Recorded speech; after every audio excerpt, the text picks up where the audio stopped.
Boys have penises, girls have vaginas. Or do they? Let's talk about it. Intro music. I don't think that's this podcast. Intro music. That's how we start every episode now. Some kind of catchy clickbait shit. That we then don't talk about at all. No. We got to talk about gender norms in 2020. I don't know, versus Kindergarten Cop. Why Kindergarten Cop is gender biased. There you go. Why Kindergarten Cop I think it is anti-tumor. Well, it isn't any movie that has like Arnold Schwarzenegger in it like biased to men. Like, I mean, wasn't there a movie where Arnold had to dress like a lady? I know in Total Recall he dressed like a lady, but I thought there was one where he was mostly lady or something. I don't know. I'm slipping in my old age with my Arnold fiction, Arnold trivia, Arnold knowledge. Arnold.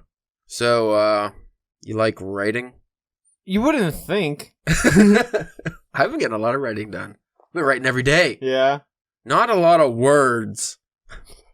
I'm up to like 4,000 words on the short story I was writing, and I've been writing that for like a month and a half now. That's not good turnout for me, I don't think. But the story is coming along pretty good. It's just when I sit down to write, I get like 300 or 400 words in, and then I just either get distracted. Well, it's like I've been writing late at night too, so I just want to go to bed. Yeah.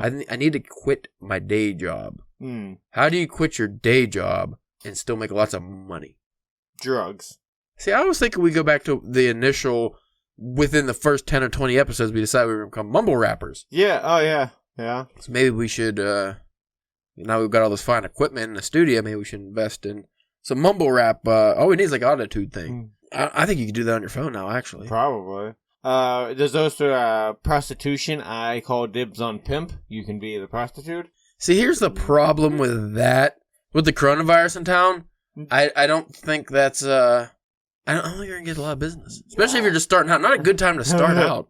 Like, you can't be on the corner. I'm sure you could find some lonely people. There's always lonely people. I don't know, man. I don't really want to be a prostitute. That's a hard road to go down. Of course, you could get some good writing ideas. Yeah. Some story ideas that pop up from that. And among other things popping up from that. You know what I'm saying? Boners in your butt. In the morning. I still wish we had good radio voices so we could be like the fucking shitty radio DJs. I feel like if you throw it in the morning after anything, it just makes it better. That's the cold open, Spencer. You know why? Because it's cold. And it's open. For discussion. In the morning.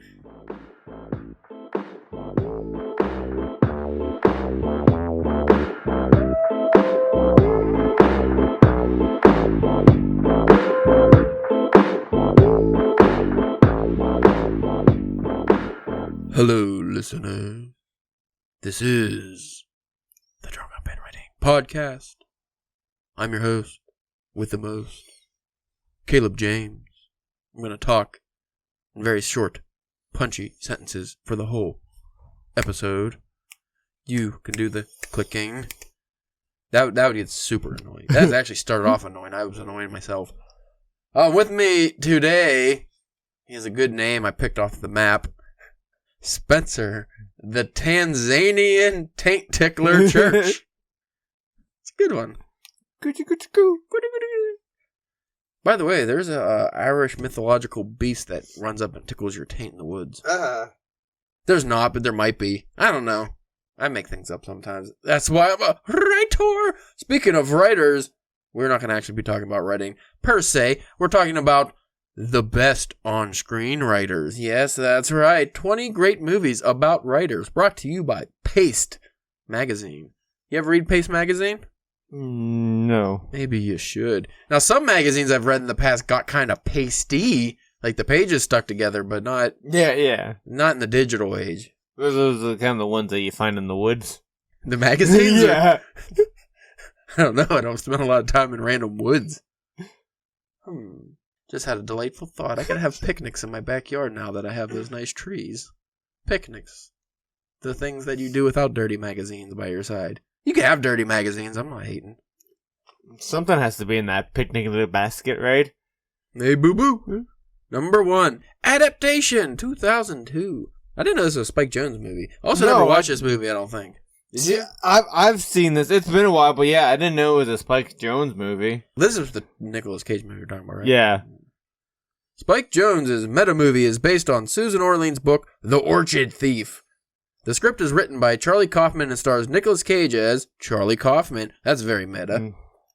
And his imaginary twin, Donald. Although purportedly an adaptation of Orlean's book, it's really a movie about creativity and writer's block. The events of the book are pretty tangential.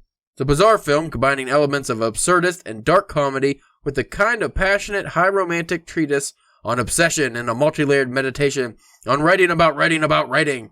Meryl Streep, Chris Cooper, Tilda Swinton, and Cara Seymour all turn in excellent performances as Cage introduces "I need a muffin" as a euphemism for inability to focus. Oh, I do remember that scene. Yeah.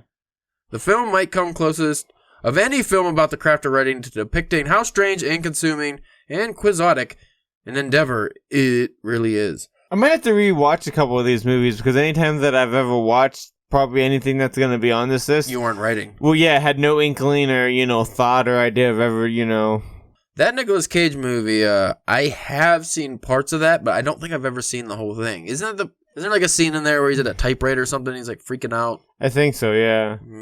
Well, I mean, it's Nicolas Cage, so he's always freaking out. Yeah, and he could very well be at a typewriter in most situations for some reason. Number 2, I think I watched this with Mindy, and I think it was terrible.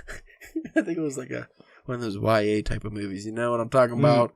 Number 2, Adult World, 2013. I did watch this because it has fucking Emma Roberts, who always has that stank face. You know what I mean? Yeah, I was gonna say, yeah, the picture is not very, She ain't no Julia Roberts, that's for show. She's more of who's Julia Roberts' brother? That's Eric Roberts, the one they always made fun of on South Park back in the day.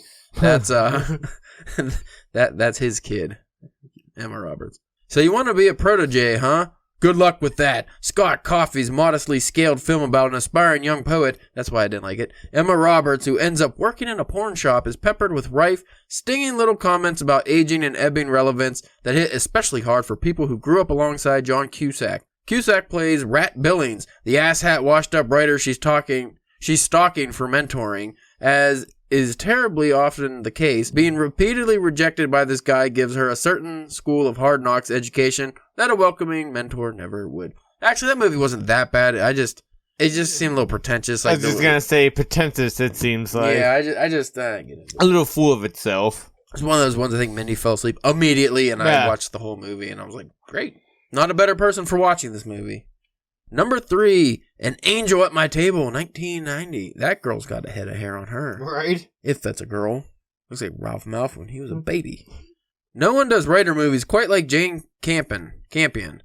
An Angel at My Table is based on the work and life of New Zealand writer Janet Frame, who is portrayed as a child, Alexia Koo, an adolescent, Karen Ferguson, and an adult, Carrie Fox. Campion's lyrical, intimate, compositional sensibility and sure-footed pacing are much in evidence, and the story is the fuck is that word? Paean to idiocracy. Oh, this guy's throwing in some words, man. This guy's trying to really punch this up, man. Trying to get that high score in Scrabble. Yeah, he is.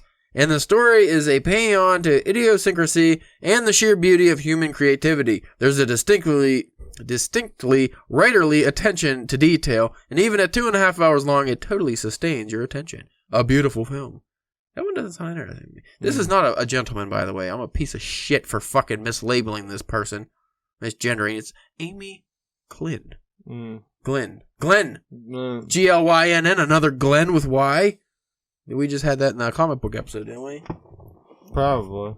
Number 4, Barton Fink, 1991. Is that, what's that guy's name? He's always in great movies. Yeah. John Turturro, right? Turturro. He was, he's Mr. been Deeds. Yeah, in the Mr. Deeds and Adam Sandler movies. He was the weird guy in Secret Window, like FBI guy from Transformers. Yeah. He's about, everybody knows him. I'll show you the life of the mind. John Turturro, John Goodman, and the indispensable in a writer movie, Judy Davis, star in the Coen brothers film about why being a writer is hell. Why was it all one-word sentences there? Anyway, talk to another writer. You'll throw a rock in here. You'll hit one. And do me a favor, Fink. Throw it hard. Turturro's titular character, generally recognized to be an avatar of Clifford Odets, is a New York playwright who has come to Hollywood in the golden age when real writers wrote for the pictures, the movie picture shows, and has promptly found himself in over his head. Goodman is his neighbor in the hotel where he's living, and Judy Davis is an amanuensis for a character who is probably Faulkner, John Mahoney, and a love interest. A brutal treatment of the brutal treatment of... what? A brutal treatment of the brutal treatment of creative professionals. The film is relentlessly intense, funny, and horrifying. Oh, this lady's gonna kill me, man. Why? Why are these words and sentences so big? It's not even that they're big, it's just the way they're set up, man. Mouthful. Mouthful is the word that I'm looking for. Before Night Falls, 2000. That's a classy looking lady. Being gay in Castro's Cuba in the 1940s was not easy. Julian Schnabel... I don't want to do this anymore. You want to call it? Just want to call it... We made it to 5. That's the quarter away. Oh, man. It's just... maybe I'm just extra dumb today. I've been reading some strange fiction lately that's muddled my mind, but... having problems here. I know what you've been reading. Shut up. We ain't talking about that. Let me try this one more time. Take 2. Being gay in Castro's Cuba in the 1940s was not easy. Julian Schnabel... why is there so many letters? Schnabel's impressionistic imagining of the life of Cuban exile, Reynaldo Arenas, stars Javier Bardem as the persecuted poet and novelist.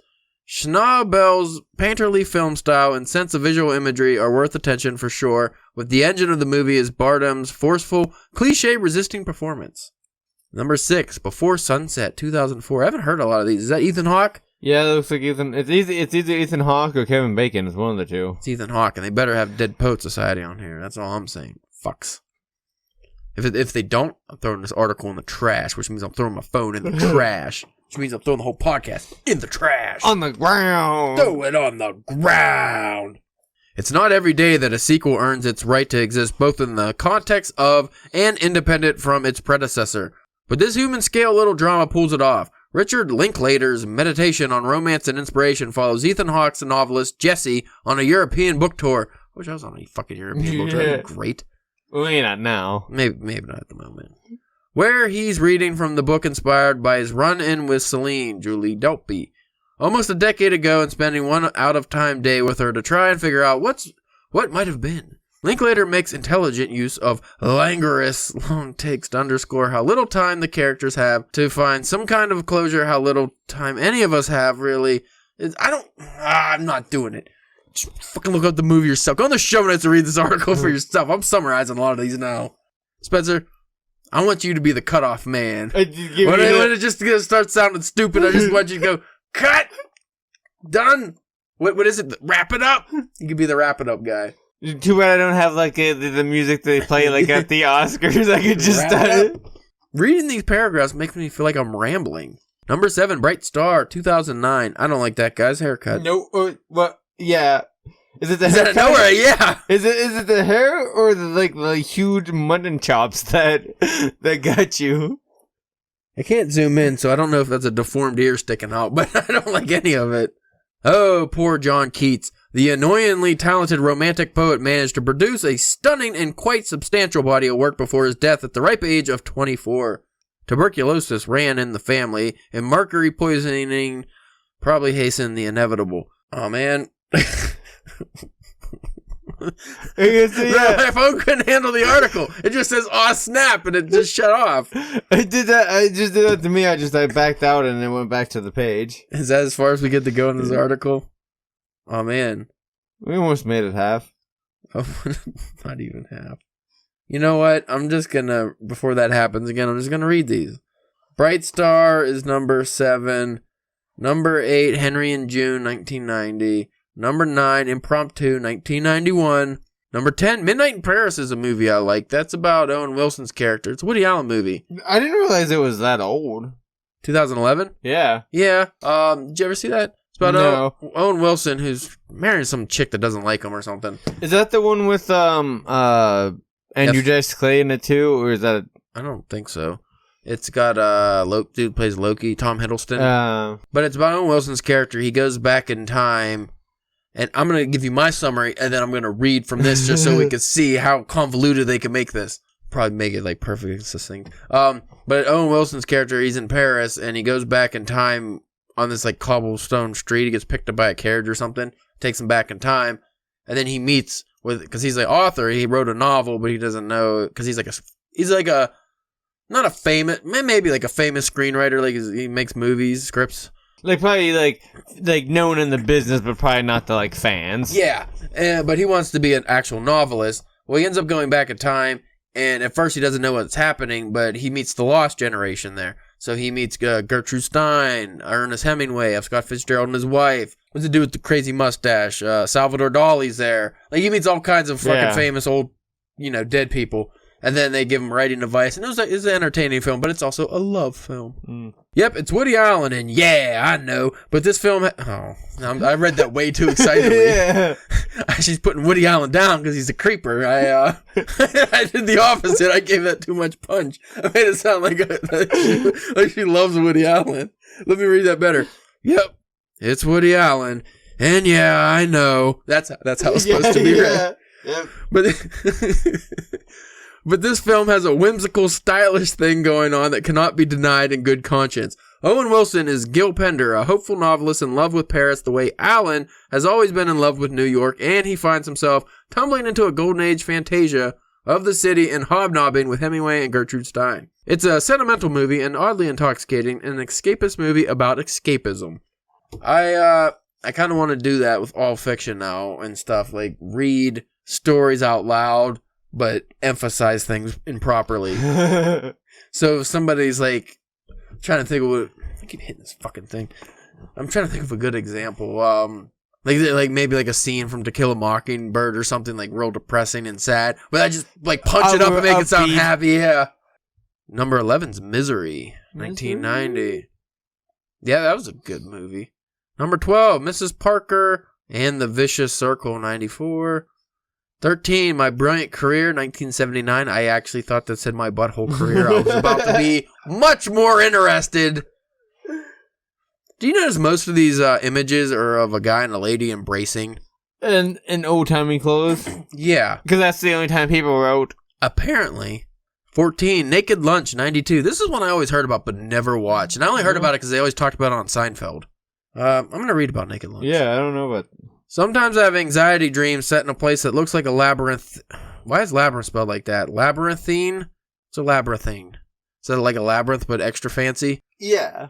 It looks like a labyrinthine, surreal North African city. I have no idea where my subconscious got this landscape, but once I saw Naked Lunch, it was clear David Cronenberg, I like David Cronenberg, was having the same dream. I'm not sure how to... Oh, that's like a fucking weird movie, isn't it?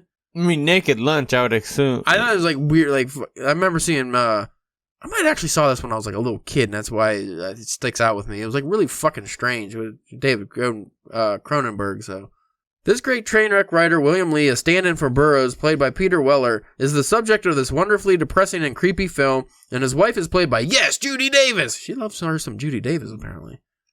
He's addled, addicted to cockroach exterminating chemicals, and shoots his wife in the head while playing William Tell at a party. True story. Okay. From there, he descends into a nightmarescape of paranoid fantasy in which he hallucinates that his wife is still alive and that he's being pursued by shadowy forces. Yeah, I do remember some scenes from that movie. It's very bizarre. Number 15, The Pillow Book, 96. That's another couple. They're in a tub this time. 16, The Player. That was 1992. Oh, is that Tim Robbins? Yes. Yes. He's looking like Gordon Gekko. I don't know if I like the suit.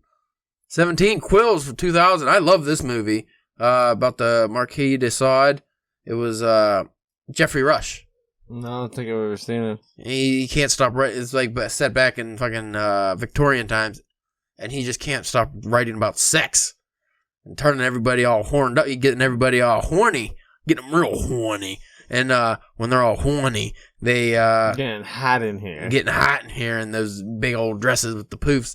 And they get mad at him for him making them horny, so they end up like, hey, can't write no more. But he keeps writing.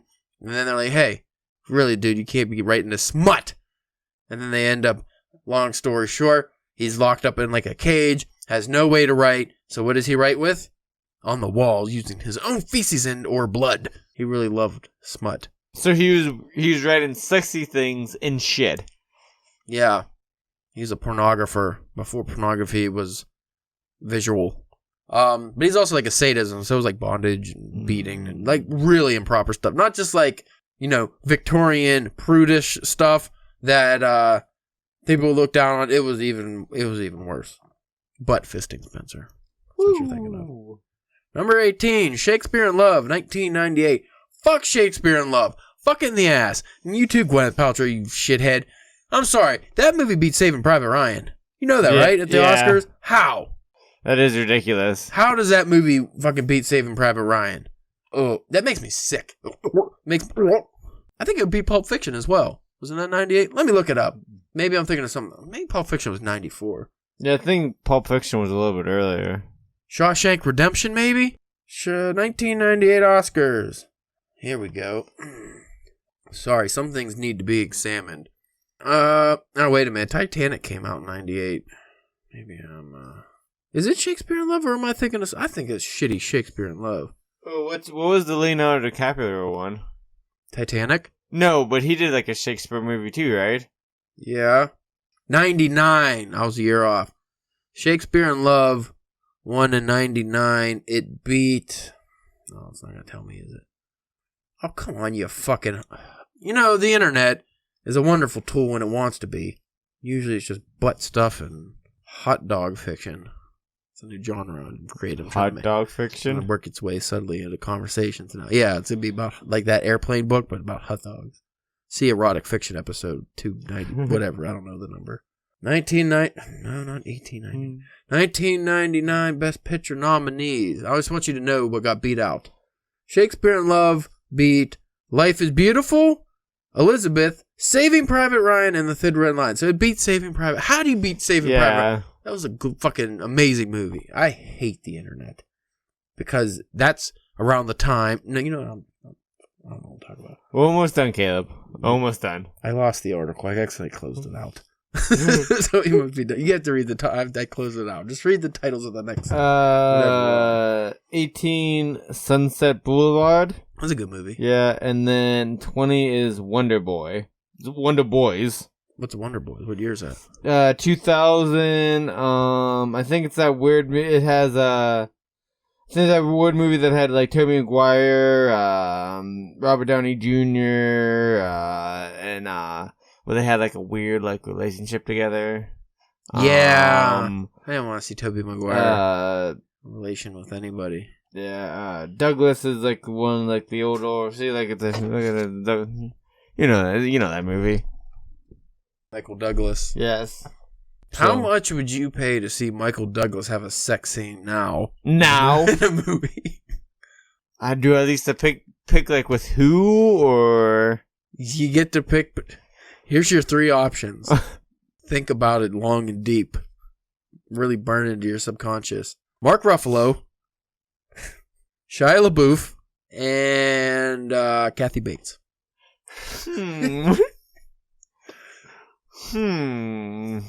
I feel like Shia would give it his all. Yeah, he would.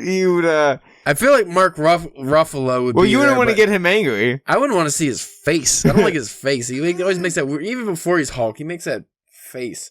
Okay, if it makes you feel better, Mark Ruffalo as fucking shriveled armed Hulk. You can fit that arm in better places. Yeah. You don't actually have to pick. That's a no. I wasn't going to. Just wanted you to think about it. That's all. Hotter babe in the 90s. Kathy Bates. That's not fair. That's not fair to Kathy Bates. I won't put her on the list. I'll go more obscure. Juliette Lewis. Natural Born Killers, Juliette Lewis. We'll go Gwyneth Paltrow, Shakespeare in Love, since you love that fucking movie so much. All that comedy bullshit. Before she was sticking eggs in her hoo-ha. You know what? I just never really thought Gwyneth Paltrow was that attractive, except for in Shallow Hal, ironically enough. Because I remember there's a scene where she's like wearing a thong. And like, hey, you know what? She's a pretty lady. But then every other movie, she just came, I don't know. Well, she was always very thin and flare and like, frail. That's like Nicole Kidman. I thought she was pretty hot in the Eyes Wide Shut movie. But then everything else, I'm like, well, she's like so skinny. Yeah. Yeah, I don't like the super thin ladies that often. Big head. Big head. Does she have a big? Well, she does now. Yeah. I don't know when she was getting Tom Cruise. If she, if he was cruising. I don't think she was getting Tom Cruise. She didn't have the big Botox head then. That's it. Should we do a gossip podcast? Yeah. Should we just start doing? Maybe we'll just do gossip episodes, where we're just like. We're not even like new gossip from like the 90s. Yeah, like one of those shitty TMZ shows. Speaking of big heads that have gotten out of control, Juliette Lewis her head has gotten. She's like Peyton Manning. Yeah, her head has gotten bigger as she gotten weird. older. She was kind of pretty for a while, but yeah, then she got well, she did that one movie. What the fuck was the name of that movie? She played like a special needs person. Oh, I don't know. I don't think she was really acting that hard. Like, she's actually very talented. Apparently, she's a really good singer and stuff. I don't know why I'm shitting on Juliette Lewis. Just a shitty dancer. Just a shitty, yeah. Yeah, the dancing wasn't up to par, I guess. Oh wait, are you thinking of Elaine Bennis? Yeah, that's what I said Juliette Lewis, yes, not Julie Louise Dreyfus. She has a big head too, doesn't she? Yeah, she was a pretty lady. No, I'm talking about Juliette Lewis, Natural Born Killers. What else was she in that you would have saw? That movie with Robert De Niro, Cape Fear, I think it was called. I think I know who. Yeah, I think you would if you saw her. Yeah. You know what? We're gonna go there. Yeah. Because I was making fun of the handicap because I'm a fucking dickhead. Worst representation of a mentally challenged person in a movie and best representation by non-disabled people. By the way, give a shout out to The Ringer. People always like try to say that was an exploitive film, but they had all the actors were actually like they had people with Down syndrome, autism, different things, and they actually let them be in the movie and act. Great fucking movie, like because they treat them like people. Yeah, which I don't know why people had a problem with that. Another one was that Peanut Butter Falcon movie I watched recently with Shia LaBeouf, and the co-actor, I guess he's like the co-main star, he has Down syndrome, and a lot of people were giving Shia shit, saying like he was making fun of him or something, and they're like really good friends, so I don't know why people do that. No, the Rosie O'Donnell, do you remember that movie Rosie O'Donnell was in where she played like, I think, what was that movie, The Other Sister? Was that Julia Lewis or was that Rosie O'Donnell? I don't remember Rosie O'Donnell in any movie. I'm going to bring that up on my phone for you. You know, this has gone downhill. Shouldn't be talking about this. You should probably just stop recording. Probably cut all this out. So let's bring it back on topic. So we're only 30 minutes in. To kind of keep it on theme, and it's not movies, but we're both fans of the show Californication. That would be a great... And again, especially because, you know, whenever we first watched that, again, we were just watching it for entertainment. Now I'm sure we could watch it and it'd just be a whole just like, that's funny, but also really relating and sad. Yeah, Californication was great because that was more of a debaucherous side of the writing life because he was like the Hollywood writing guy, but he was more like a kind of a combination of Hunter S. Thompson and maybe like a Dylan Thomas or somebody like a kind of a drunk, kind of, party guy. Who was like a real lady, like what was like a lady man's writer? Ladies man writer? I don't know. Hemingway, maybe? He was kind of a party animal, too. But Hank Moody doesn't really fit the overly masculine. But they always do. Yeah. Like, if you go watch videos on YouTube about, like, how to be an alpha male, and it's always Hank Moody. Well, yeah, because he's so smooth. He's so smooth, and I mean, he was always first to, like, punch somebody. Yeah, he always was. It was always entertaining. It didn't matter if he was going to get his ass kicked or not, but... Yeah. The movie Genius is pretty good about Thomas Wolfe's life. What are other good writing movies and TV shows? Well, there's not a lot, really. No. Like, that are actually really good. There was that John... I didn't see that movie, that Johnny Depp movie about the something window or something. Was that like a Stephen King adaptation? Secret Window, yeah. But, though, I mean, you could do that with, like, most of the Stephen King stories are writers, so... Fucking hack. Can't write about other people. Like, why didn't he write about a mechanic? Huh? Tell me. You tell me. You're your buddy. You go hang out with him on weekends with tea parties. Best friends. Best friends forever. I'm the one who named his dog. No, you didn't. You didn't name anything. No. Name that fist up your face hole. No. Well, this episode sucks, so I'm just going to end it. If you folks, you know what? I will give out two bits of news. One, 2020 election is still going on. Somehow. Like, I thought after, like, the last week's or whenever that was, where he just kind of made fun of the election going on forever. Like, okay, well, it's obviously going to be, by the time the episode drops, it'll probably be over. Nope, still going. Second bit of news, I'm thinking about doing, like, book vlogs and different things like that. I was actually thinking of maybe covering, like, something along the lines like Hair of the Dog or different indie authors that we've, just tried to get them some spotlight. So we'll go offline. We'll come up with some suggestions for that. Because I could do graphic novels, too, and stuff. Yeah. Maybe. That'd be fun. Because I want to keep the videos kind of short, just be for the DPW YouTube. And I don't know. Anyway, if you want to keep up with all that stuff, you can go to drunkenpenwriting.com, go to Twitter at drunkpenwriting, Instagram and Facebook Drunken Pen Writing, and Spencer, the Tanzanian taint tickler orgasm. Damn, I tried to stop myself from saying orgasm, but I couldn't. Hey, you know what's a good orgasm? Facilitator. I'm trying to think of the proper word. Surge. Surge. If you pour some surge on it and get the licking, that tongue will start, it'll bite. That's obviously going to get cut out too. It's going to cut out the whole episode.